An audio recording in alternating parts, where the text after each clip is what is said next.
नमस्कार दोस्तों, जय हिंद। जम्मू कश्मीर में विधानसभा चुनाव की रणभेरी बज चुकी है और पार्टियां अपने अपने लेवल पर, अपने अपने स्तर पर चुनाव की तैयारियां कर रही है और गठबंधन भी हो रहे हैं।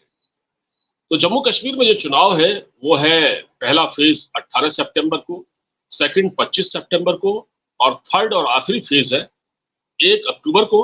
और चुनाव के जो रिजल्ट है वो 4 अक्टूबर को आएंगे। 4 अक्टूबर को ये पता चल जाएगा कि राज्य में इस बार किसकी सरकार बनने जा रही है। सबसे महत्वपूर्ण खबर जो निकल कर आई है वो ये है कि सहारा ढूंढ रही कांग्रेस को एक सहारा मिल गया है। और वो सहारा ये है कि राहुल गांधी जम्मू कश्मीर की यात्रा पर है और उन्होंने वहां जाकर नेशनल कॉन्फ्रेंस के नेताओं से मुलाकात की, जिसमें जो नेशनल कॉन्फ्रेंस के चीफ हैं फारूक अब्दुल्ला, जो पूर्व मुख्यमंत्री भी हैं, इसी तरह उनके बेटे हैं उमर अब्दुल्ला, उनसे अलग से राहुल गांधी ने और मल्लिकार्जुन खड़गे ने मुलाकात की।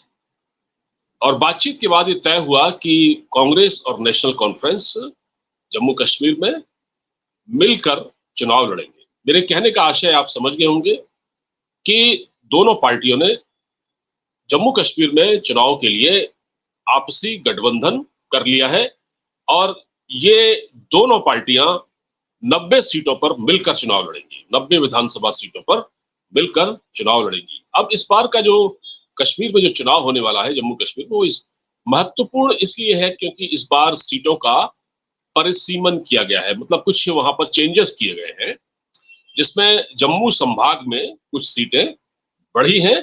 और इससे ये अंदाजा लगाया जा रहा है कि इस बार बीजेपी की जो स्थिति है वो ठीक ठाक रहेगी। अच्छा, इन्होंने जो गठबंधन किया है इन दोनों पार्टियों ने इसलिए किया है कि भाई कांग्रेस को तो सहारे की जरूरत थी ही, और नेशनल कॉन्फ्रेंस वहां की स्थानीय पार्टी है, वो लोकल पार्टी है, उसको वहां के जमीनी मुद्दों का बहुत अच्छी तरह एहसास है। राहुल गांधी को नहीं है। राहुल गांधी तो कभी कभी जैसे इस बार गए पर्यटन के लिहाज से भी चले गए, उन्होंने वहां पर्यटन किया और आइसक्रीम भी खाई वहां, उन्होंने आइसक्रीम भी खाई वहां पर। तो उनके लिए तो पर्यटन था, उन्होंने लगे हाथ में गठबंधन कर लिया। क्योंकि नेशनल, देखिए होता क्या है कि जब परिस्थितियां विपरीत होती है ना, एक कहावत है चाणक्य नीति में भी कहा गया है कि जब परिस्थितियां विकट या विपरीत होती हैं तो दो दुश्मन, जो दो सगे दुश्मन भी हैं, वो एक छाते के नीचे, एक छतरी के नीचे आ जाते हैं अपना बचाव करने के लिए। तो यही हुआ है, दोनों को एक दूसरे की जरूरत थी। इसमें ऐसा नहीं है कि कांग्रेस को ही जरूरत थी, उसमें नेशनल कॉन्फ्रेंस को भी जरूरत थी।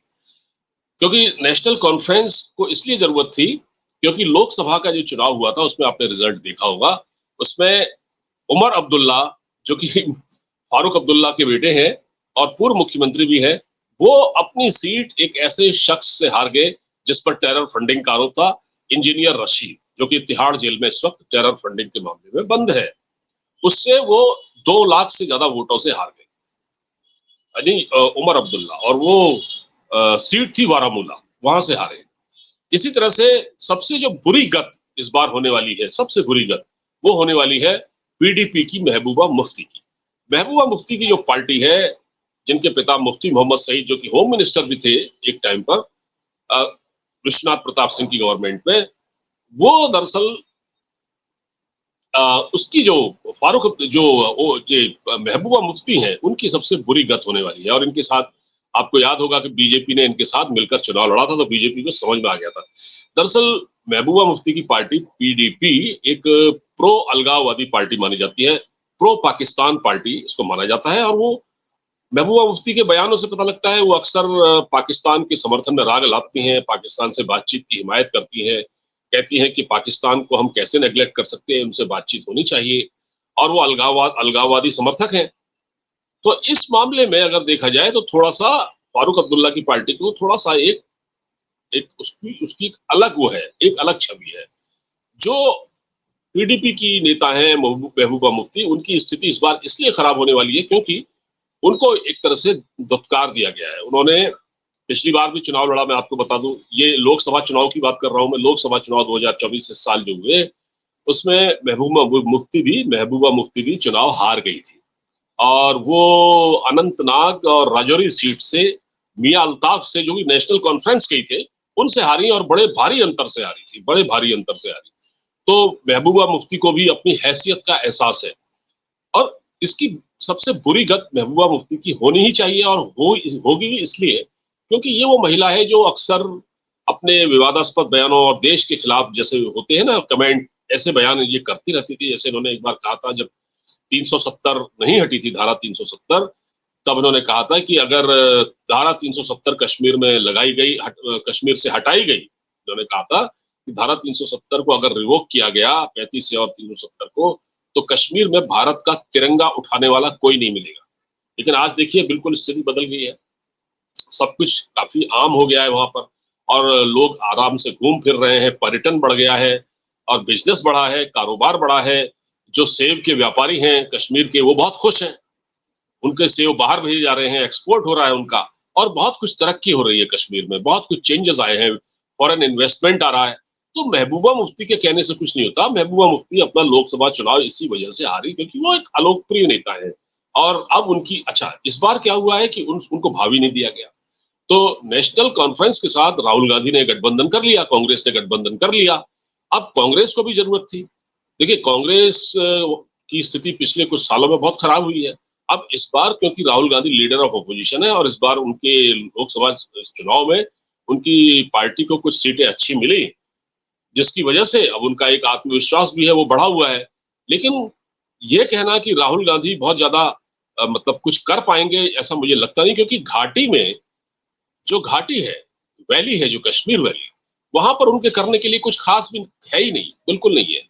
और जो निचला इलाका है जम्मू का, जम्मू संभाग का, वहां वैसे भी 43 विधानसभा सीटें हैं और राहुल गांधी ये कह रहे हैं कि अगर हम आते हैं सत्ता में, अगर हम लोग आते हैं पीडीपी और हम सॉरी नेशनल कॉन्फ्रेंस और कांग्रेस सत्ता में आती है तो राज्य को यानी कश्मीर को पूर्ण राज्य बनाया जाएगा, जो कि अभी तक केंद्र शासित प्रदेश है। तो राहुल गांधी ने अभी ये नहीं कहा है, जो कि नेशनल कॉन्फ्रेंस ने कहा है, उन्होंने तो ये कहा है कि अगर हम सत्ता में आते हैं तो हम एक बार फिर से धारा 370 को बहाल कर देंगे, फिर से धारा 370 भारत में कश्मीर में लगा दी जाएगी, इसको इम्पोज कर दिया जाएगा। लेकिन क्या राहुल गांधी ऐसा कह पाते हैं?